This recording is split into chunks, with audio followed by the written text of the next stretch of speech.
Bon, donc on a terminé là, embouteillage moyen avancé les athées. Donc nous avons moyen à Kodousoulata les athées. Donc, nous avons créé un embouteillage. La police, donc c'est comme si nous n'avons pas une police dans ce pays. Donc, il y a une capacité. Il y a la police. Donc, on a la capacité à gérer, à circuler. Mais, on commence à un certain moment,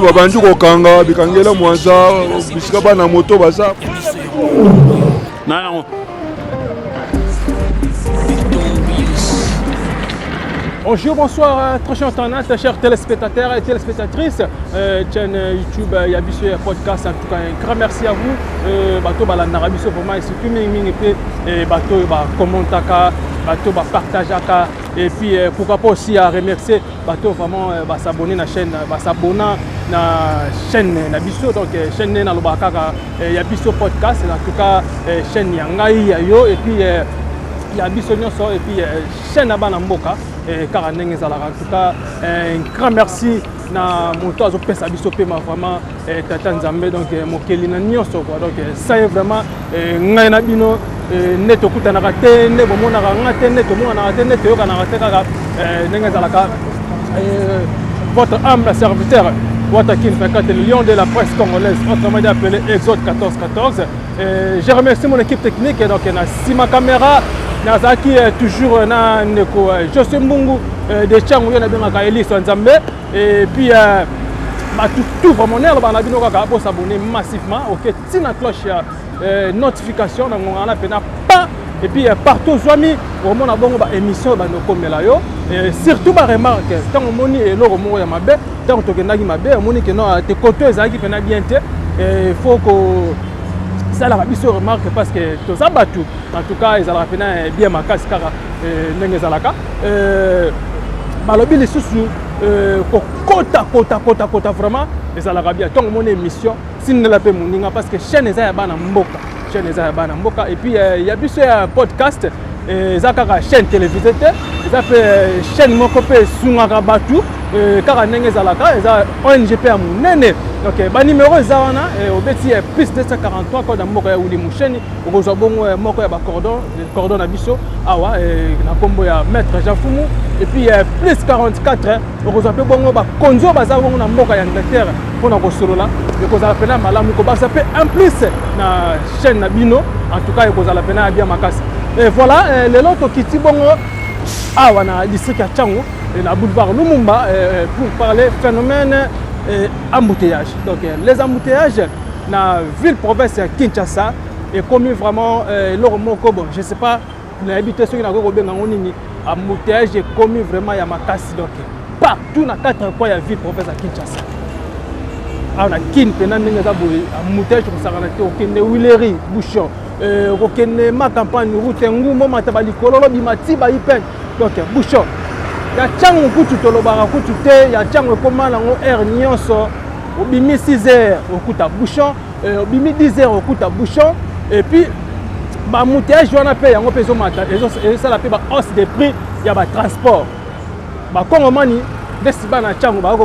obima vraiment soutenir ndenge longo bani ko tambola trop makolo, c'est parce que embouteillage il est tellement il y a trop ah wana Tchangu vraiment na éviter ba pesa kutu comme air Tchangu. Donc ba na Tchangu vraiment, ceux qui ko tambola on a bien longo pena ville pena mazola bango pena molo surtout bana kingasani Chine populaire bango tu babu na kutute so mo ga que non 15 heures déjà moi que non ba mituka ah musique miso bango bela bango ba 200 ba 300 ba 200 300 ba comprendre que non ba 2000 3000 amour ga que non musique ya toko ta la biso ligne 11 banyango vraiment de ko bana ville ti ba kingasana suka bazo pena makolo bouchon ko saranate alors na bokas kaka lokola Watakin Fakat azabongo mona bitinda na bino yango la kitaki awa na la kisabino parce que na lo la bino toujours TV za radio te donc réalité za la nego mona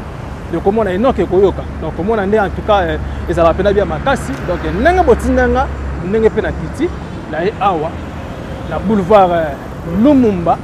donc nazandi na Tchangu na kota pe mokesu na mwamba parce que fona suka tina da bonhomme na la sabino suba quoi o créer vraiment ba embouteillage puis na ngambo na za na ngambo njili et na ngambo kuna na kota bongo na ngambo masina na matepe mokie côté entrée ya Petro Congo bomo na pe ndenge susu bande ko pe Petro Congo bima pe boye bazar la moins difficulté susu ba embouteillage ka banzela ils a vraiment bien pénaté car ndenge zalaka merci dès là bas nous a toujours l'issue du collet à l'issue donc TV za radio te toza sikoyo to laksabino ba quoi o créer apena ba embouteillage ils ont créé peso matapé transport ba embouteillage ils ont bimisaka bato mabiata tambola makola ko saka na kote ozana kata tuka surtout ba mituko ba benga ba 207 tant aux ana kati kuno sali 15 minutes 10 minutes tout maro saka na te dans ma trop alors tant okangana mutu mo bazala maladie il y a transpiré la banenga na tant oyo yo pe contaminé yo toujours lisse ko la lisse merci on se touche ça merci matoye yoki miso emoni linga kolobezate otembezate mo misale monani linga kolobezate uti musika esensel tokomi linga kolobezate ya kolobezate linga kolobezate ya biso yangoyo oyo eza biso na biso donc voilà comme je vous avais dit donc toujours kaka na systématique ya bilili quoi vrai bilili en tout cas un grand merci à Montréal José Mbungu donc ndé na bana bino embouteillage vraiment ils ont ramakasi awa na Tchangu mais non seulement à Tchangu embouteillage comme lango partout et dans la ville province à Kinshasa alors l'okopé oyo kozara bongo ba embouteillage mususu pesa la rappel compréhension ba chauffeur compréhension ba chauffeur place à rosa la manœuvre était alors mon chauffeur rosa la manœuvre a tourner place wana alors mon ami tout a été limité en 5 6 7 8 10 na sima et créer embouteillage et puis embouteillage monsieur ezara bongo créer na ba biloko belé au moins attends monsieur que non ba place aux qui non ba piéton ba respecter sous place au 4 boulevard te OK place ba tia signe ba piéton wana place au ko traverser et non que non au moni que non côté ezala ba signe te au traverser ba ko tout ayo ba accident et mon peut créer sur embouteillage et puis là ba embouteillage en sous il y a un personnel bien la binokaka il y a un personne match pe ba prix ils ont match ba prix alors na bakaka TV za radio te naza na kosola pe na population ya Tchangu bana Tchangu ba lobela bango moko sur ba difficulté ba mona surtout mingi pe na ba embouteillage wana kaka ndenge za merci beaucoup oyo za biso na biso suka ya makambo eleke bandeli merci koyo ndetango na biso lelo eza lelo don't have to wait till tomorrow poto kende liboso tia kondima likolo na nyoso po mosika to wuti nini te to moni na nyoso to sali mekondi mekoli forever grateful I'm counting my blessing ba when you begin cause eleki mingi likolo na seko lekaba ute bandeli situ benga mabalo voilà place na lobaki yango ndeza ke no ndeza la pièce ke no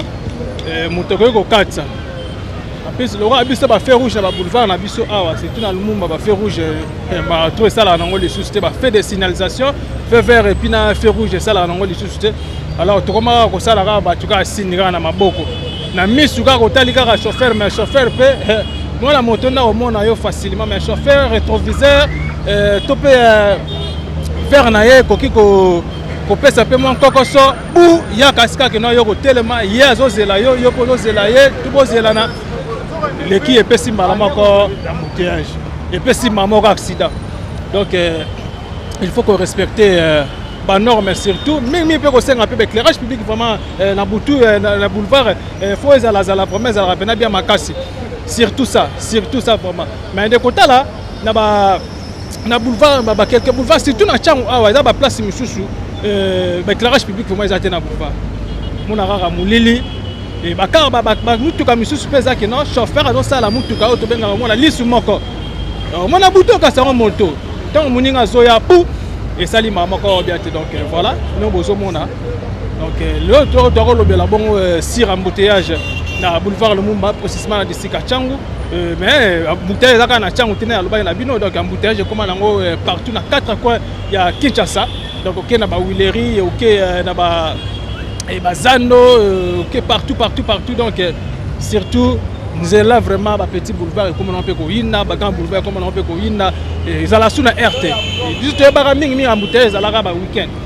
to ba kina week-end au mon embouteillage mais lelo au mon embouteillage qui passe jour surtout lundi premier jour il y a semaine donc ezala opé simbo mbo boy donc maatro merci. Donc voilà, binon bozomona donc embouteillage donc total vraiment donc 100%. Donc 100% vraiment embouteillage. Voilà, binon bozomona côté ba monter pas côté ba mituka kuna kutu donc kangani vraiment makasi embouteillage à Rosaranate donc bouchon et ça vraiment makasi de makasi maman ba mituka bozomona wana bango ba uti bongo ba Pascal likolo kuna monsieur ba uti pe ba Bibwa, Baouti Bakinkole, Bazo Bimasco vers centre-ville. Donc voilà, nous sommes en embouteillage vraiment. Donc moi, écoutez ça. Donc moi, mais avec les populations, puis Bazo Tambola, Missu Makolope, Missu Baza, Moto, mais c'est la fourmi. Na kata kabili ko la sabino vraiment ba image mo na ndenge ba Congomani bazo souffrir côté ba embouteillage vraiment bino bozo mona. Donc voilà, ya koloba koute za te na boulevard 30 juin et pardon na boulevard Lumumba donc embouteillage total. Embouteillage à ma casse vraiment au Sarana Cousté donc il aura toujours l'issue du collé à l'issue donc TV radio et Karaneng Zala donc voilà quoi merci. Matoye yoki miswe moni linga kolobe zati temeza temo misale monani linga kolobe zati uti musika essentiel to komi linga kolobe zati ya kolobe zati linga kolobe zati ya biso yangoyo oyo eza biso na biso suka ya makambo eleke bandeli mesiko yo ndetango na biso lelo eza lelo don't have to wait till tomorrow poto kende liboso tia kondima likolo na nyoso po mosika to uti nini te to moni na nyoso to sali mekondi mekoli forever grateful I'm counting my blessing by way do I begin cause eleki mingi likolo na seko lekaba ute bandeli si to benga mabalongi always give thanks for the life I'm living the coming is like I'm watching a movie. Soki nakanisi bola muna yo elekela kangai osali ya kokamo oduwa give in exchange koma koyembisa ngai liwaya sondi mapepo ngana zwa bomo ya sekwelekela kangai give to Caesar what belong to Caesar ya bisolo kumuntu pesa na nkolo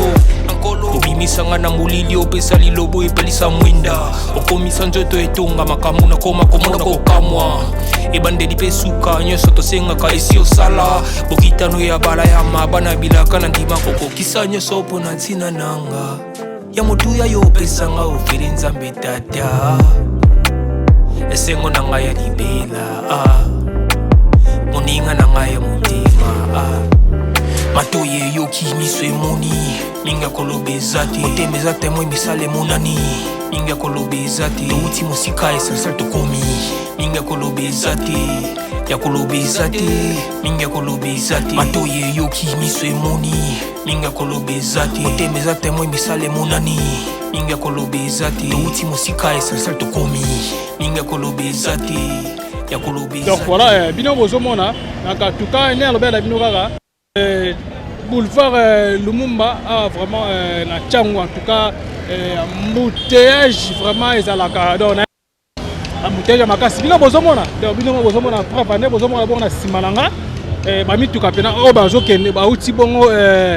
donc tolo ba Tchango bazokende sco vers centre ville za bomwe ba mituka ndenge za kokangama donc nzela ezate donc nzela ezate et puis bomoni bongo ba reba tellement nombreuses c'est parce que parmi tout que ça mais telemi c'est parce que les ali bango ba bango ba continuer que ba chemin na bango exact parce que nzela ezate bino bozomona ndenge façon population ya Tchango vraiment bazo souffrir pour na transport donc pour na transport ba mituka OP à l'état to benga bongo na kombo ya Transco le Transco comment le pour ça la tête mais tandis que bana peut aider batu et ça la tête c'est parce que pour la carburant donc pour la je m'excuse pour la carburant ils ont on a vraiment té ce peu mazouti et on moni Transco ils ont ça la vraiment té les populations ma comme sous na difficulté ma casse pour tandis que Transco za bis mora moulai et darabatu ba kota mo belé surtout bana Tchango air Tchango ndenge air yinda vraiment comment on bien air Tchango donc on a très comme à 15h ti ba 17h 18h air Tchango fongami déjà donc partout ba outil ndesi bano batanga na ba ba ISC bano batanga na ba ISTA bano batanga bongo ba université za libanda ya Tchangu kozonga na bango vraiment bandako difficultés za makasi pona ba côté transport embouteillage car ndenge za to bana bino toujours TVZ radio lisu likola lisu donc biso bena to kitaka pona ko pesa bino ba information vrai et non que non ko yoka ngona mato ya batu bongo ezala mabe mais de comment nango ezala pena bien donc voilà bino bozomona ndenge Tchangu yindaka yango vraiment car ndenge ezala merci toujours lisu la ko lisu donc to zaka na ba merci suka ya makambo eliki bandeli mesiko yo ndetango na biso na biso lelo ezalelo don't have to wait till tomorrow poto kende liboso tia kondima likolo na nyoso po mosika to wuti nini te to moni na nyoso to sali mekondi mekoli forever grateful I'm counting my blessing my way do I begin cause eleki mingi likolo na seko lekaba ute bandeli sito benga mabalongi always give thanks for the life I'm living the coming is like I'm watching a movie soki nakanisi bolamu na yo elekelaka ngai osali ya kokama oduwa give in exchange koma koyebisa ngai liwa ya sondima mpe mpo nga nazwa bomo ya seko elekelaka ngai give to Caesar what belong to Caesar yebiso lokumu topesa na nkolo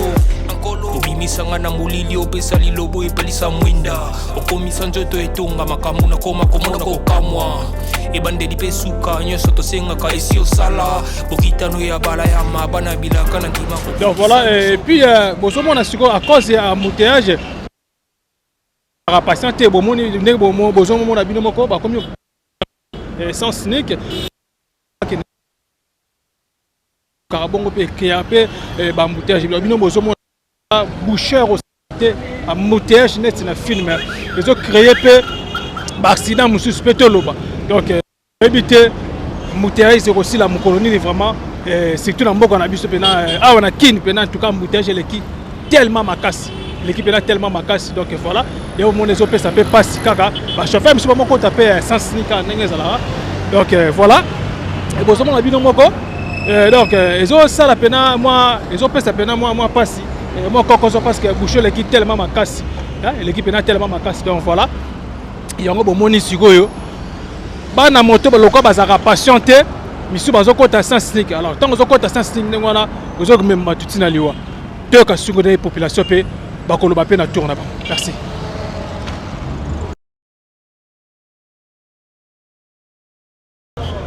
Donc voilà bomoni bino moko bouchon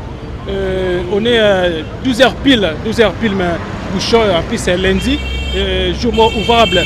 Donc, premier jour de la semaine, en tout cas, Tchangu vraiment te éviter Tchangu ceux qui te collent banini. En tout cas, bouchon makasi vraiment bon bozomona batu bazoya makolo et ba obatima ki tongo pour bazo ngasko ba midi boye. Donc ba comme déjà autant déjà makolo. Donc makolo bani déjà. Oh tito comme poko en tout cas aux la pena passe bon te éviter ce que ça ndenge nini vraiment mais na bi que kanel ba na bino ka toujours lisu likola lisu en tout cas bouchon donc bouchon tellement makasi. Vraiment dans un ami ndeko ya nasima ndeko je souhaite bino bozomona donc bino bomona vraiment donc bouchard au saranate ya embouteillage vraiment batu bazo tambola makolo il y a des batu bauti bauti ville bazo kota siko palais ba kende za batu mususu pe ba bima pe ba donc mama mebele bele ka ndenge zala donc lenyango ya lelo yango yo en tout cas embouteillage makasi vraiment mais tozana nous 12h donc tozana 12h pile donc midi donc tout comme atile on donc te éviter donc tu comme 16h 17h donc te éviter vraiment ce que vous allez ndenge nini donc boucheur au saralate donc boucheur au saralate donc ba ikongo mani donc ba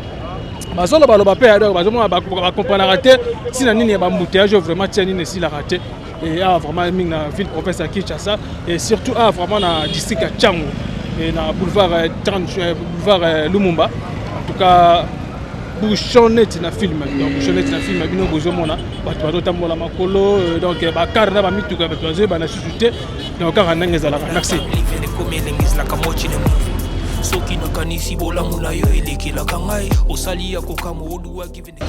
Donc voilà siko wapi siko na telemi eza aro babenga bongo entrée ya Petro Congo donc na rotambola kala na ba coin donc na ba 4 coins ya boulevard pour na la sabino siko wapi et créer vraiment ba embouteillage donc bomoni bongo na oti bongo likolo ce qu'on a zo kita na bima vers ceux des moteurs de bonhomme alors entrer ba bongo entrer ya Petro Congo alors ba embouteillage vraiment ezo salema vraiment awa na ville province à Kinshasa précisément na Tchangu en tout cas Tchangu kaka soki tokomika à 16h 17h mais ya lelo tokamwe eza bongo 12h tozomona bamituka eza pena ya kokangama kutu mwa moke tomoni baroulage bameki mpe kofongola nzela yango bamoni bazokitakita bamituka ekomi sikoyo kokita mwa moke mais bato basouffrir pour que bakoma esika oyo tozali awa vers Petro Congo et en tout cas voilà bozomona bongo eza entrée ya Petro Congo songo gelia koto balière bangomba fraîche tout droit wana ti na Petro Congo mais nous sommes sur boulevard Lumumba donc en tout cas embouteillage oyo bana changu babima bamitoka ndenge na ndenge balemba ya kosakana te pasi yango tozolobela ngo kaka toujours liste likola liste ndeko jose omeko pe kozwa na sima wana pe bozomona et voilà ce que ça faire des bonhommes et voilà ce que ça faire des bonhommes bozomona bamituka na kita et fongami kutumwa muke yango momoni bamituka ezokita kuna lisusu ezalaka pena opesi mwa boyi en tout cas yindaka pena makasi donc tozaka toujours liste likola liste merci oyo eza biso na biso suka ya makambo eleki ebandeli me sikoyo nde ntango na biso lelo eza lelo don't have to wait till tomorrow po tokende liboso tia kondima likolo na nyonso po mosika touti nini te tomoni na nyonso tosali mekoli forever grateful I'm counting my blessing bawediwa begin cause eleki mingi likolo na se kolekaba ute bandeli sito voilà nasola pena kongo manikani na ebisa bino en tout cas nde nabengaka awa na boulevard Lumumba en tout cas embouteillage au Saranate et surtout na Tchangou na bato so ezala nini chaque temps embouteillage ezala kaka bouchon en tout cas pas si peu mawa mbote papa mbote mingi le père comment on a Patrick Luyoyo Patrick na mono ezala trop na boulevard ngazaka na boulevard biso taba na boulevard toliaka na boulevard oyo eza mboka na biso bana bakoko na biso batika toliaka kaka na mboka na biso mais soki esengeli mpe nzambe asungi mpe tozwi makokupe ya kobima tokobima na biso mpe eza nango bongo nasepeli mingi vraimen mpona oyo bosala mpona mboka na biso en tout cas so tokende eti makambo ya embouteillage oyo so totali mpona bakonzi na biso vraimen fa bazwa mwa décision mpona embouteillage parce que embouteillage oyo soki totali mingi bapesa na biso mpe amimi basala mpe mosala te bango bakozala embouteillage eza meme na boulevard batiki boulevard bango boye kaka na entrée ya Petro Congo baya kosenga nde mwa ba 500 na bana ba moto ntango bakanga mwana moto mwa mbriema wana nyonso ezobenda lisusu kaka nini embouteillage yango eloko ozomona ke basala mosala na ndenge ya bien en tout cas bakonze na biso likolo batia bango mpena bakonze na bango likolo vraiment batalaka bango mpena bien na mosala oyo bango basala parce que soki totali lelo bazotika boulevard batiki bapwenza mike donc embouteillage esalama awela kosenga bana bamoto bambongo baboye na boye eloko esusu esala biso susi na nini biso tooluka mbongo na kati ya mboka na biso mais lelo soki otali na mboka na biso mwaya koluka su mbongo eza te na ndenge nini baderange biso makasi na bamoto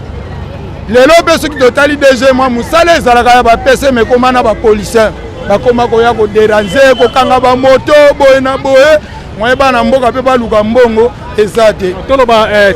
soki tobi tokota moke kote mpe ya tracasserie donc toba mpe tracasserie mpe ekreaka mpe embouteillage ekreaka mpe embouteillage makasi parce que na ndenge nini lelo mutuka eza liboso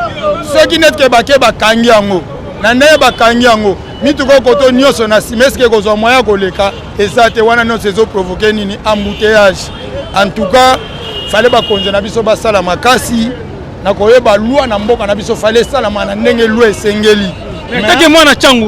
etake mwana changu sikoyo yo ntango omonaka bambouteillage esalaka o ndenge nini bon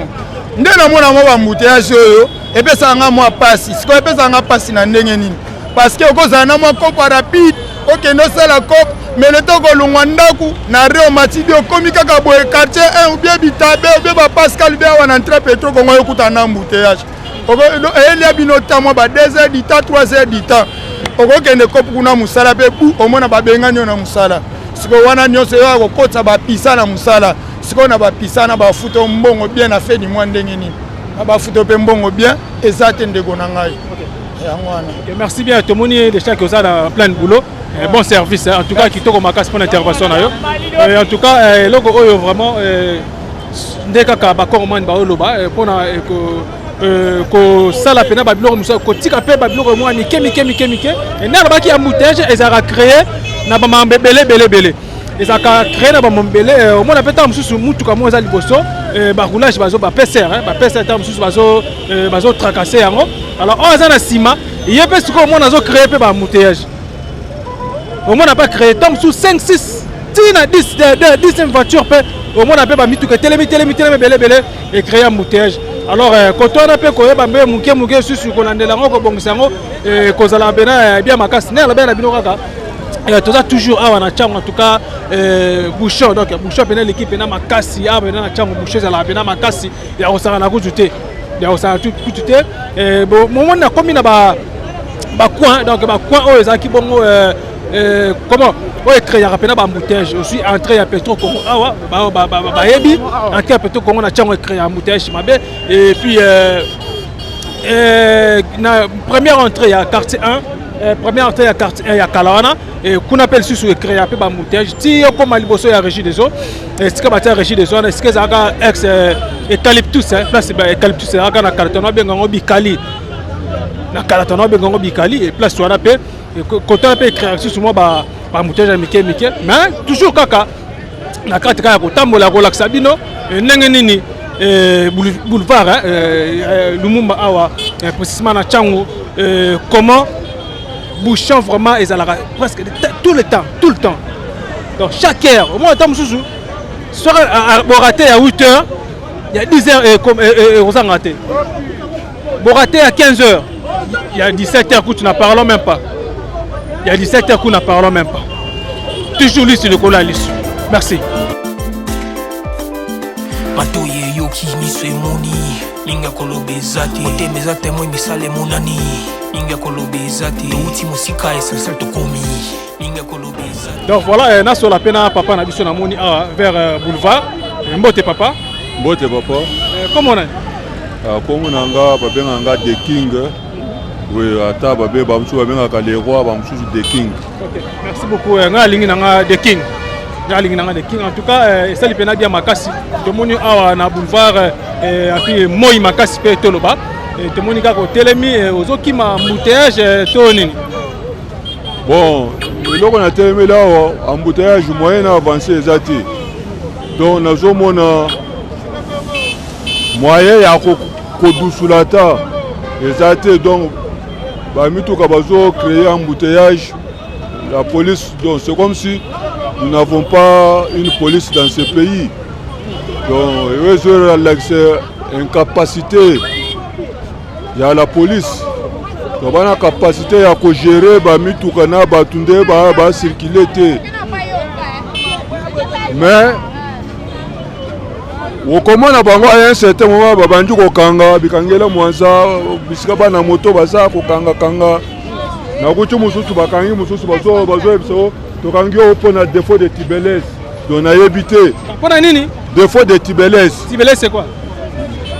tibelès biso to ebika tibelès eza nani pine oyo eza na chambre RT na kati voilà mais ba policier babimisi infraction mususu défaut de tibelès bazo kanga yo défaut de tibelès bakangi mutu bakosenga yo neti moto ndenga za ndeto za botonga mutu na 500 francs mais biso toyema na 500 francs bakobando sengo amende ya 50 000 na ebite 50 bakalikila yango ya kosenga biso ba 50 000 ezaka par rapport à quoi bango baotala teke na bolo souffrir na bamouteillage mais bazo ba kosenga ba 40 000 oui basenga biso tokangi yo défaut de tibelès au défaut des mesures de prudence. Des fois, vous avez des mesures de prudence. Vous avez des mesures de prudence. Vous avez des casques. Vous avez des casques. Si vous avez déplacé, vous avez des tango. Vous avez des catch, vous avez normal. Mais vous avez des défauts de prudence. Vous avez 50 000. Moi, si vous avez 50 000 na 30 000. Couloir bon nekendaka. Toye bakate. Maintenant tozolo basiko maintenant pour embouteillage vraiment pour embouteillage ici là awa na Tchango état que chauffeur état que manema pour embouteillage ici là vraiment na Tchango awa. To peut ko ba ni kozaka embouteillage mi vraiment na Tchango. Oui. Mutuna na yo eza malamu makasi. po embouteillage esila eloko liboso toza na bakonjo baza bato bakamba Kinshasa namona incompétence na bango na cadre ni parce que toza na espace mosusu etikalaka vide neti kolongwa neti abattoir rao tima ya njili tomonaka espace moko ezalaka entre boulevard na ba maison espace moko ezalaka vide bakobukaka esika moko boye basali parking moto oyo azomema na oyo azokitisa bakoti na kati balibere boulevard etikali polele mais tozomona kaka bakonzi bazoya bamosusu bazokende bamosusu bazoya bazorepete kaka les mêmes erreurs du passé yake boulevard eza kaka ndenge belge atika yango moto azodepose na moto azomema bazotelema na chaussée population oyo bazozela mpe bamema bango baza na kati ya chaussée ozomona moyen tobenga na bapieton eza te motuka mpe eza na droit ya kotelema ekitisa eza na droit mpe ya kotelema komema mais sur les mêmes chaussées bato nyonso batelemi nzela ekomi nanu kwede siko baoyo bazoya bakoleka wapi to problème eza solution nga na kopesa eza ke babisika neti boye bazo espace eza vide bapoto elekaka na bapano publicitaire ebele ezanga ntina balongoli yango basali parking moto azoya komema akoti na parking oyo azokitisa akoti oyo azomema akoti couloir oyo etikali 4 bande oyo etikali polele embouteillage ekozala te. Merci papa pour l'éclaircissement. En tout cas, quand on est papa ou tu koloba, faut qu'on ait bien bablo qu'on a miké. Merci. Toujours Lissou Nicolas Lissou. On se retrouve juste après. Merci. Voilà. Papa Boni. Bien de journaliste. Santé Kitoko. Santé Kitoko na mawanzambe. Tout le monde awa. Fallait au bout la boula déjà. Tout le monde est au téléma. Tu habites au Kima embouteillage. Tout l'axe na veni. Embouteillage eza makasi nzela Petro Congo. Embouteillage eza makasi nzela eza muke. Simple fait bakonza mboka bazwa solution ya kosilisa embouteillage na kati nzela Petro Congo. Nde na telemi a eza te ka o sentiment ou bien l'axe na kati nzela. Na telemi po na embouteillage. Koto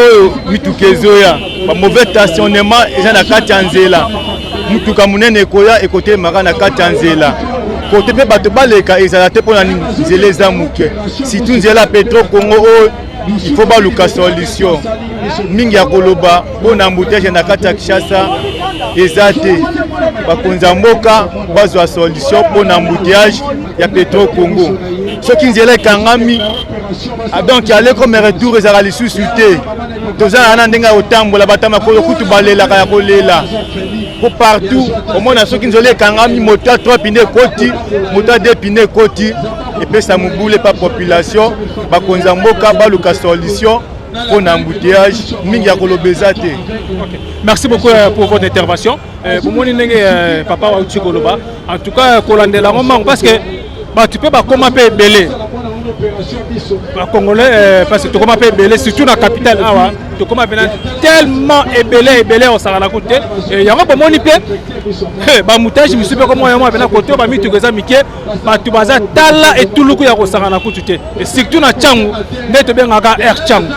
donc toujours comme on a site presque créé vraiment bah moutage tu la sabino kaka ndenge zala toujours lui sur le cola merci. Donc voilà on a quitté ce que ça place ya Otobenga bongo première entrée à Kala donc quartier 1 ya Liboso pena pa ba kimbuta kutu ava wana kutu kimbuta kutu te donc première entrée nango ya ngoyo a appelé susu soki mituka pe zobima mais karape ko sala pe ba embouteillage ba mituka ozo uta bongo kimateke ezo uta bongo Sainte-Thérèse et komi ko mataboye soka ngo bima ceux qui ont commis ba air moko que non mona que non musique pour embouteillage yango ya Tchango qui para formaté au mona pena bu et kangami pe ka ndenge ça alors tout ça ce qu'on a entré voilà tu as entré il y a quartier à Kala et puis na sima ya cameraman et ça place ba no benga bongo to no benga ngo bikali na Kala eucalyptus mais to no benga ngo bikali mais ba benga en français benga ngo eucalyptus eucalyptus to ba nzete wana ezaka pena tellement ébélé ezaka vraiment ébélé donc ébélé place mo ba tongi ba nini mais car ndenge ezala donc voilà awa mais le ko te le besoin embouteillage eza vraiment découverte donc eza juste embouteillage na boulevard Lumumba précisément na Tchango en tout cas bino bozo mona difficulté avec transport ba kongomani bazo mona pena surtout ba na Tchango embouteillage comme nango partout na ville ya Kinshasa mais ya Tchango ne venez leki ya Tchango les ala pa makasi to sola pe awa na quartier 1 na ba chauffeur pe ya nzela kaka ndenge salaka. Merci, on se retrouve juste après. Merci.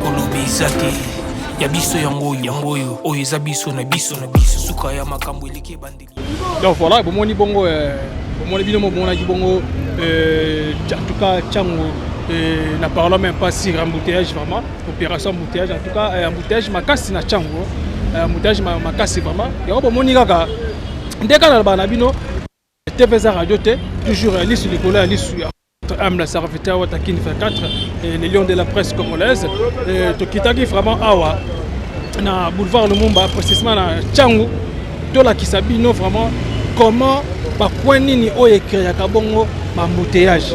awa na Tchango bomoni bombino bomoni en tout cas embouteillage makasi ba bazotambola makolo lundi mais netika ka week-end en tout cas toko sala susu jour monsieur peut te ressentir tout son là pour la première week-end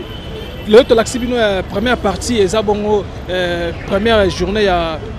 il y a semaine et le lundi alors tourninga surtout zonga to est vraiment na week-end vraiment vendredi samedi to vraiment to zonga to l'axibino mo na susu lo lengi nini vraiment bana Tchango bazar vraiment na difficulté côté transport pour na embouteillage kutu koloba kutu te embouteillage vraiment ezalaka makasi na Tchango awa kaka ndenge ezalaka. Merci na remercier cameraman nanga pour na ba image ba image vraiment kitoko ndeko José Mbour en tout cas un grand merci à vous en tout cas esali pena malamu mingi esali pena malamu mingi ndeka to bana bino biso to zabana bitinda bino partout botinda biso et puis partout to yaka kaka ndenge ezalaka tolobaki lelo to kozala bongo na Tchango pona kolobela bongo opération ya embouteillage ya makasa kosaka na kutu te binomo bomoni bilili bomoni babilili et puis bo équiper intervention ya moko na moko ndenge ba oti koloba en tout cas swingi vraiment te esali pena pasi makasi mais na ebike ba oyo balandaka chaîne na bino boninga makasi ya biso ya podcast en tout cas chaîne esa ya nga ya yo et puis ya biso nyonso en tout cas vous s'abonner massivement et puis partager, liker, kozala vraiment bien makasi et surtout votre commentaire tant moni bongo na kenagi mabe en tout cas commentaire na bino et puis pour na ba élément en tout cas kozala pena kitoko makasi ndenge bo sala ngo ndenge bozo continuer ngo en tout cas kozala pena bien le to lobela si embouteillage awa tuté na habité ceux qui na koyi koloba ndenge nini maman na bouchon et qui part ce jour te donc du lundi voire même la dimanche. Ok, dimanche c'est ça. Après l'église, on peut peut-être tourner les enfants, on met en place mort boy. Mais aux obanga, moi aux alano kana nzinga. Aux obanga na kinata lemba, na kinema tete na kinata aux obanga parce que soko bimine surtout na bana bokima ba mango boela ba mote boela ba mituka. En tout cas ekozala vraiment ezala bien te. Sunga vraiment yango bomoni siko kino tukitaki. To la Sabino ba point oyo créé ya ba embouteillage bongo tozaki na to la Sabino entrée à quartier à Kala et puis bomoni bongo ya Petro Congo et puis bomoni pe bongo ya Pascal en tout cas esali pena kitoko makasi na biki boza pena ko sepela mais mingi ne faut s'abonner pour que tina cloche ya notification na ngonga na pena pa romona bongo partout kozala ba kitoko makasi mais to senga pena ba commentaire na bino si commentaire za pena bien makasi. Merci beaucoup lelo pena ba dédicace aux ala pena mingi te car ndenge za la radio que na remercier les trios donc les trios d'enfer un grand merci à vous pourquoi pas se remercier donc maman beaucoup maman Laura Chou maman Banebele beauté à 10 000 femmes dans Londres car ndenge za la et puis na remercier mon vieux Ben Bale Logola. Et puis pourquoi pas ça remercier mon vieux Charlie Wayungu 001 Dans l'ombre, il y a maman Coco Machatima depuis Canada. Un grand merci à vous dans vos conseils. En tout cas, il s'appelle Kitoro Magas Kandenge Zaraka. Merci, on se retrouve à la prochaine numéro. Bye.